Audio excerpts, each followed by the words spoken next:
first I would like to tell you where actually my university is located. We are at the Asian side of Istanbul. Istanbul city is divided into two parts. One side is European, the other part is Asian. So this is the only country where this city is sharing one part with Europe. A city that spans on two continents. Yeah. Istanbul. Yeah. So I'm from this place, and I'm going to talk about nanoparticle cytotoxicity detection using whole cell-based biosensor chip. Can you please go? And my topic will be covering following sections.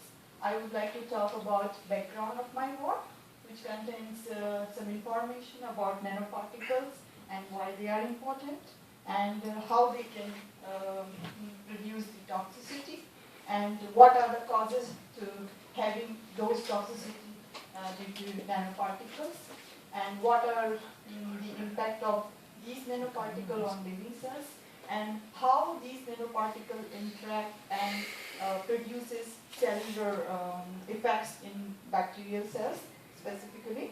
And I would also going to talk about the methods, what kind of method we have been utilizing to probe the cytotoxicity effect of silver nanoparticles as a model. And I will talk about our result and discussion, and finally conclusion. So here, so everyone, I think today's world, what is nanotechnology? Everyone knows. So if we know nanotechnology, we definitely know the definition of nanoparticles. So the particles have size from 1 to 100 nanometer pulse, and they are called nanomaterial or nanoparticles. And they could be they can be categorized according to the type of element we are using. They could be metal or metal oxide, or they are composite, or we can categorize on the basis of a different classification like carbon material, then carbon nanotube, then diamond material. So there are different categories where we can talk about the nanomaterial classification and their properties and why they are important to us. It is very well known. I'm going to, hopefully if you are having recent touch with the advanced technology, you will be reading that more than 500 consumer products today is containing the nanomaterial, which could be, as I said, metal or metal oxide type or carbon nanomaterial. So it is very important before they go to industrial application and we can use them in a consumer as a consuming material. We should know what impact they can cause to human. So there are different studies where people are talking with different point of view. Few of them I have listed that they can enter into the body while with any mode of mechanism, because we live in an environment where if we are using those consumer products, it can enter into the body involuntary by any means. And so there are some issues which scientists are talking about to take their talking about their toxicity effect on human. So there are some related studies which is specifically about issue with the crossing nanoparticle through brain barrier, and if they accumulate into the organ, or if they can cause any imbalance, which is called in medical term hemostasis.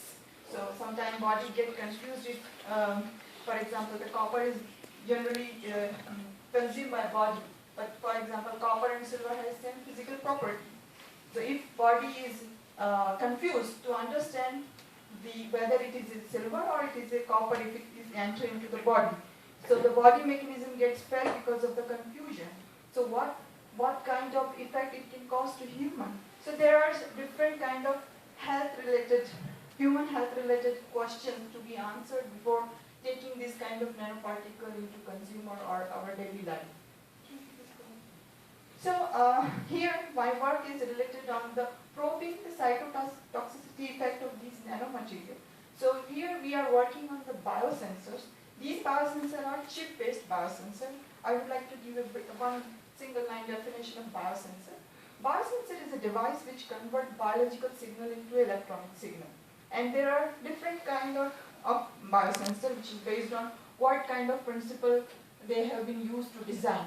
Here I am going to only talk about the electrical type of biosensors.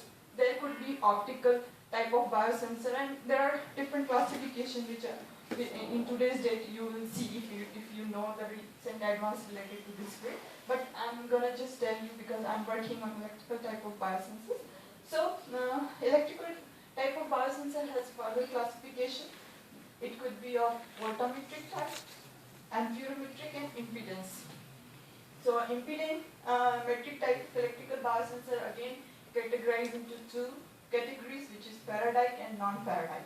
So here the principle is this: if we are having a biological molecule and we are putting this into our transducer biosensor, so if this transducer or biosensor, if it can convert the biological molecule information into electrical signal, we call it electrical biosensor. And if it is done through this, if signal is readed in terms of impedance, it is called impedance type of biosensor.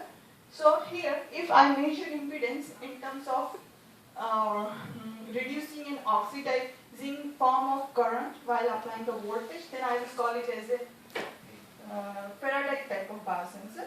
And if I'm using another type of principle in which what we do is we apply AC electrical field and see the change in dielectric properties. So we call this is a type of non-paradic type of biosensor. So my focus is on non-paradic type of biosensor. So how it works? What is the principle of this biosensor?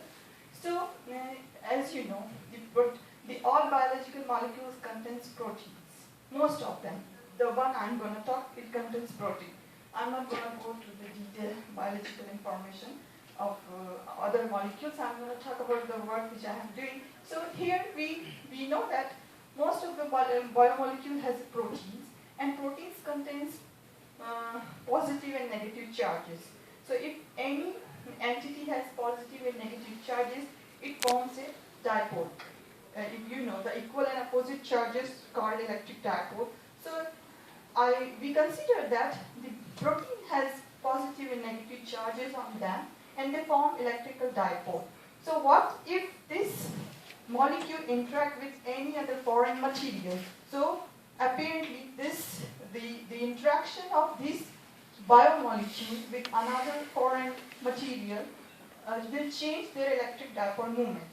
So if I can probe this change, I can convert the biological information into electrical signal. So this is the basic principle of this chip-based biosensor. And here we have utilized bacterial cells on our sensor chip. And when these bacterial cells are, I think I should very quickly. So if these bacterial cells are interacting with nanoparticles, I can try to probe the cellular changes into the bacterial cells, and I can understand what impact of those nanoparticles are having on these bacterial cells. Can you please go on? So here is the mechanism. So I have a bacterial cells on my sensor chip, and I'm incubating this or exposing these bacterial cells to nanomaterial and trying to probe the interaction through this chip. So can you please go on? So here are the facilities which we have utilized to fabricate our chip. So we have very good micro nano fabrication facility in our university. And so we patterned this chip on a silicon substrate, and these are the array of interdigitated gold electrode. And these chips were utilized to immobilize the bacterial cells on the chip. And this is the typical schematic diagram of a sensor chip, which was fabricated in our laboratory. And on this gold electrode, we have immobilized the bacterial cells and exposed to the silver nanoparticles of different sizes. And these are the results. So after exposure of silver nanoparticle of two different sizes, 10 and 100 nanometer, and we also keep the control. Only cells response, then cells plus 10 nanometer response, then cells plus 100 nanometer. So what we observed from this sensor, we observed that the only cells which I am calling control, the control response and 100 nano response was almost similar. But what happens when 10 nanometer size was interacted with the cell, the signal was dropped down. So there are some kind of interaction is happening when 10 nanometer particle is interacting with the cell. So this is the sensor chip response. And again, I was going to talk, and we also confirm this result with the Fourier transform infrared spectroscopic technique, where I can understand what kind of physiochemical changes are occurring in the cell structure. So it confirms that yes, the results are compliant with the another type of supporting information we got from this. So this is the final conclusion. This chip can be utilized to probe the cytotoxicity effect of several nanoparticles. Here we utilize cells as a biological recognition element, and we can probe the changes with respect to different sizes of nanoparticle, and this chip further can be used for the food application, pharmaceutical and drug applications, and also for environmental applications. Thank you so much.